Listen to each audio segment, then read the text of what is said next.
नमस्कार, आप देख रहे हैं पहाड़ टीवी और मैं हूं आपके साथ रेशमा रावत। तो चलिए शुरुआत करते हैं आज की बुलेटिन पर। सबसे पहले नजर डालते हैं आज की हेडलाइंस पर। मौसम ने ली करवट, पहाड़ों में बर्फबारी, नीचे गिरा पारा, 21 अप्रैल तक खराब मौसम की है संभावना। महंगी हुई बिजली की कीमतें, अब हर महीने उपभोक्ताओं पर पड़ेगा 5 रुपए प्रति यूनिट का अधिक बोझ। प्रदेश में बीते 24 घंटे में 147 मिले कोरोना के नए मरीज, वहीं एक की हुई मौत। चारधाम यात्रा को लेकर राष्ट्रीय आपदा प्राधिकरण भारत सरकार ने किया टेबल टॉप और मॉक ड्रिल अभ्यास कार्यक्रम।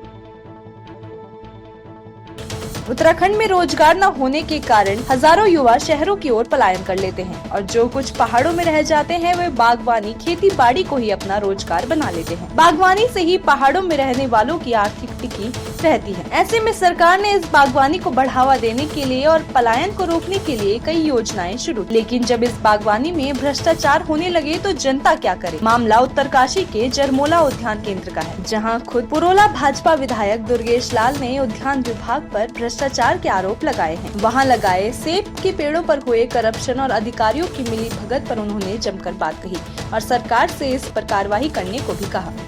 प्रतिनिधियों, प्रधानों की, यहाँ के बागवानों की तरफ से डेली कंप्लेंट आ रही थी। आज मैंने धरातल पे आके निरीक्षण किया, आपको मैं दिखाना चाहूँगा। ये देखिएगा आप, यहाँ पे ये सिर्फ ये पाइप लगा रखे हैं, इन पाइपों का कोई काम नहीं है। ये आप देखिए पौधे सूख गए हैं। ये नीचे देखिए, ये नर्सरी बना रखी है। ये देखिए बिल्कुल डेले, घास के डेले बना रखे हैं। क्या इस तरीके से एक नर्सरी बनेगी? आप पूरे, अगर आपको मैं दिखाना चाहूँगा किस तरीके से, देखिए क्या स्थिति है इस जैसे यहाँ तो बना रखा कि पूरा जो ये नर्सरी है, लेकिन यहाँ कहीं से भी नहीं लग रही नर्सरी। यहाँ पे जैसे कोई किसी बहुत ज्यादा कोई यहाँ पे अवैध कार्य हुआ, उसको उजाड़ा उखाड़ किया गया, इस तरीके का काम किया गया। और विभाग की तरफ से हॉर्टिकल्चर डिपार्टमेंट की ने जो है यहाँ पे सिर्फ ओनली हर साल पैसा आता है और उस पैसे को डकारने का काम किया जाता है। सिर्फ कागजों में लिपापोती हो रही है। आपको मैं दिखाना चाहूँगा, मैंने पूरे इतना बड़े कैंपस का निरीक्षण किया। सारे में पुराने पौधे हैं, वो सब सूख चुके हैं। नए पौधों को लगाए गए, जम्मू कश्मीर से पौधे लाए गए। यहाँ पे एक एंटी हेलमेट लगाया गया और यहाँ पे एक नर्सरी बन रही है। उस नर्सरी में भारत ट्रेडर के नाम से, नाम तो भारत दे रखा है और भारत के नाम को भी बदनाम कर रहे हैं। बड़े बेशरम अधिकारी है। और उस भारत ट्रेडर्स कंपनी का जो मालिक है उसका नाम जमाल है और वो जमाल साहब जम्मू कश्मीर के रहने वाले। ये पौधे देखिए जम्मू कश्मीर के हैं, बिल्कुल सूखे हुए। आपको क्या लगता है यहाँ के, आपको लगता है कि यहाँ के जो कश्मीर का जो एनवायरमेंट है, कश्मीर का जो तापमान है, क्या आपके मोरी, जरमोला, आपके पुरोला, नौगांव में? चारधाम यात्रा के मद्देनजर कर्णप्रयाग में एसडीआरएफ, आईटीबीपी, फायर, पुलिस, परिवहन विभाग, आपदा प्रबंधक और स्वास्थ्य विभाग की टीमों द्वारा मॉक ड्रिल किया गया। शुक्रवार को चटवा पीपल में मॉक ड्रिल के तहत एक बस अनियंत्रित होकर 100 फीट गहरी खाई में जा गिरी, जिसमें 7 लोग घायल और एक की मौत हो गई। सूचना पर एसडीआरएफ, आईटीबीपी, फायर, पुलिस, परिवहन विभाग, आपदा प्रबंधन और स्वास्थ्य विभाग की टीम द्वारा मौके पर जाकर घायलों को खाई से निकालकर 108 के माध्यम से अस्पताल ले जाया गया। सीएमओ राजीव शर्मा ने बताया कि यात्रा को लेकर स्वास्थ्य विभाग पूरी तरह से तैनात है। चारधाम यात्रा की मॉक ड्रिल हुई शुरू। आगामी चारधाम यात्रा के दौरान सभी लाइन विभाग आपसी तालमेल के साथ काम करेंगे। इसे देखने के लिए गुरुवार को प्रदेश में मॉक ड्रिल की गई है। प्रदेश भर में आपदा प्रबंधन की मॉक ड्रिल हुई। उत्तरकाशी के बड़कोट में बादल फट गया, तो वहीं हरिद्वार में गंगा में बाढ़ आने से 12 श्रद्धालु लापता हो गए। बचाव दल मौके पर है। वहीं दूसरी तरफ सीएम धामी हालात का जायजा लेने कंट्रोल रूम पहुँचे हैं। उत्तराखंड एसटीएफ का फरार चल रहे अपराधियों की धरपकड़ का अभियान लगातार जारी है। इसी क्रम में कार्रवाई करते हुए एसटीएफ ने बुधवार को 2 साल से फरार चल रहे इनामी अपराधी याद हुसैन को मंडी, हिमाचल प्रदेश से गिरफ्तार कर लिया है। आरोपी साल 2021 में हरिद्वार में हुए 4 हत्याओं में शामिल था और तभी से फरार चल रहा था, जिसके ऊपर एसएसपी हरिद्वार ने 25,000 का इनाम भी घोषित किया था। मौजूदा समय में मंडी, हिमाचल प्रदेश में छिपकर रह रहा था, जिसकी सूचना मिलते ही एसटीएफ की टीम ने दबिश देकर आरोपी को गिरफ्तार थाना लक्षर में दाखिल कराकर जेल भेज दिया। खबर हरिद्वार से है, जहां हरिद्वार एसएसपी अजय सिंह ने जिले को अपराध मुक्त बनाने के लिए अपराधियों को जिले से तड़ी पार करने का काम शुरू कर दिया है और अब तक दर्जनों पेशेवर अपराधियों को हरिद्वार के बॉर्डर से बेदखल किया जा चुका है। आपको बता दें कि इसी क्रम में माननीय न्यायालय के आदेश पर लगातार क्षेत्र का माहौल खराब करने वाले 2 अपराधी आमिर और उस्मान को 1 महीने के लिए जिला प्रदत्त किया गया है। आम आदमी पार्टी के प्रदेश पदाधिकारियों के प्रतिनिधिमंडल ने सतर्कता कार्य विजिलेंस पहुंचकर आय से अधिक संपत्ति और भ्रष्टाचार के मामले में देहरादून के मेयर सुनील उनियाल गामा के विरुद्ध जांच की मांग को लेकर ज्ञापन सौंपा। इस मौके पर गढ़वाल मीडिया प्रभारी रविंद्र आनंद ने मेयर गामा पर तीखा हमला बोलते हुए कहा कि गामा ने जो तर्क पैसे कमाने का बताया है वह गले नहीं उतरता। आपने देखा होगा, मेयर साहब हैं देहरादून के सुनील उनियाल गामा जी। इन्होंने जिस प्रकार से पिछले 2-3 वर्षों में अपनी संपत्ति को बढ़ाया है और एक आरटीआई में भी खुलासा हुआ है कि इनके पास लगभग 50 करोड़ से अधिक की संपत्ति है, उसके विरोध में हम आज विजिलेंस ऑफिस आए हैं और हमने आज यहाँ पर धीरेन्द्र गुंजियाल जी से मिलकर, जो कि एसपी हैं विजिलेंस के, उनसे मिलकर के हमने एक शिकायती पत्र दिया है और हमने ये मांग उठाई है कि जल्द से जल्द जो मेयर साहब हैं सुनील उनियाल गामा जी, उन पर आय से अधिक संपत्ति की जांच होनी चाहिए। ना सिर्फ जांच होनी चाहिए, उनके खिलाफ सख्त से सख्त कार्रवाई की जानी चाहिए। जिस प्रकार से सुनील उनियाल गामा जी ने अपनी सफाई देते हुए ये कहा कि मैंने चाउमीन बना करके करोड़ों रुपए जमा किए, तो ये बात गले नहीं उतरती। हाँ, अगर उस चाउमीन को बनाने में उनका सहयोग तत्कालीन मुख्यमंत्री त्रिवेंद्र सिंह रावत ने किया है, अगर उस चाउमीन को बनाने के लिए सामान और ठेला पूर्व मुख्यमंत्री द्वारा दिया गया, उनके सौजन्य से हुआ, तब हम जरूर मान सकते हैं कि एक अगर मुख्यमंत्री मदद करेगा तो आदमी करोड़ों रुपए कमा सकता है, फिर तो ये बात गले उतर सकती है। साथ ही जिस प्रकार से इस पूरे मुद्दे को दबाने का काम किया गया है, जिस प्रकार से इस पूरे मामले को इस पर से ध्यान हटा दिया गया है, और मैं आप जो लोग आज मीडिया के यहाँ पहुँचे हैं, कलम के सिपाही, इनका धन्यवाद देना चाहता हूँ, क्योंकि कहीं ना कहीं मीडिया को मैनेज किया गया है और प्रिंट मीडिया से इस पूरे मामले को गायब करने का काम सरकार द्वारा किया गया। तो आज हम इस संबंध में यहाँ कर मिले हैं। यदि इस पर जल्द ही कार्रवाई ना की गई तो आम आदमी पार्टी ना सिर्फ विजिलेंस ऑफिस का घेराव करेगी, बल्कि यहाँ जोरदार प्रदर्शन। तो इस समय एक अघोषित आपातकाल पूरे देश में लागू हो चुका है कि जो भी आपके खिलाफ बोलेगा आप उसको सीबीआई का संबंध दे देंगे, ईडी का संबंध दे देंगे। 9 घंटे आप उनको अपने ऑफिस में बैठा कर रखेंगे और बिना किसी आरोप के, बिना कोई आरोप प्रूफ हुए आप विपक्ष के बड़े नेताओं को जेल के अंदर ठूस देंगे। तो इस समय हमारा लोकतंत्र खतरे में है और जिस तरीके की तानाशाही का कार्य बीजेपी की सरकार कर रही है वो ज़्यादा दिन तक नहीं चलेगा। जनता पढ़ी लिखी जनता है, आप लोग हैं, मीडिया हमारे साथ है, सब लोग जो सच्चाई है वो दिखाने की पूरी कोशिश आप सब लोगों की है। सोशल मीडिया के माध्यम से सच्चाई बाहर आ रही है। मैं समझती हूँ कि प्रदेश की जनता इस चीज़ को देख रही है कि किस तरीके से आज लोकतंत्र का गला घोटा जा रहा है। हम तो गामा जी से वो मंत्र पूछना चाहते हैं कि आखिर वो कौन सा मंत्र है जिसमें कि एक चाउमीन बेचने वाला व्यक्ति जो कहता है कि मैंने चाउमीन बेच के संपत्ति कमाई है, वो जो मंत्र है वो मंत्र कृपा करके पूरे देश के लोगों के कान में फूंक दें। हम तो उस मंत्र का पता करने आए हैं कि मैं चाहती हूँ कि विजिलेंस वाले उस मंत्र का पता करें कि वो कौन सा मंत्र है। देखिए, हिंदुस्तान की बहुसंख्यक आबादी, कम से कम 80 करोड़ से ज़्यादा लोग गरीबी रेखा से नीचे हैं। 5-5 किलो के राशन के लिए बेचारे लाइन लगाते हैं। सरकार आज तक इतनी कैपेबल नहीं हो पाई कि हमारे लोग 5 किलो राशन के लिए लाइन लगाना बंद करें, वो खुद कमाएं। लेकिन क्या होता है कि बीजेपी के जो नेता हैं वो चाय बेचकर, चाउमीन बेचकर, इस तरह के और पकौड़े बेचकर वो बड़े बड़े करोड़पति हो जाते हैं। तो मैं समझती हूँ कि वो मंत्र, वो जो उनका गूढ़ रहस्य है, वो सबको पता चलना चाहिए और विजिलेंस के पास हम इसीलिए आए हैं कि उसका पता करें और हमारे देश के नौजवानों को बताएं कि आप ये मंत्र पढ़ेंगे घर बैठकर तो आप करोड़पति बन जाएंगे।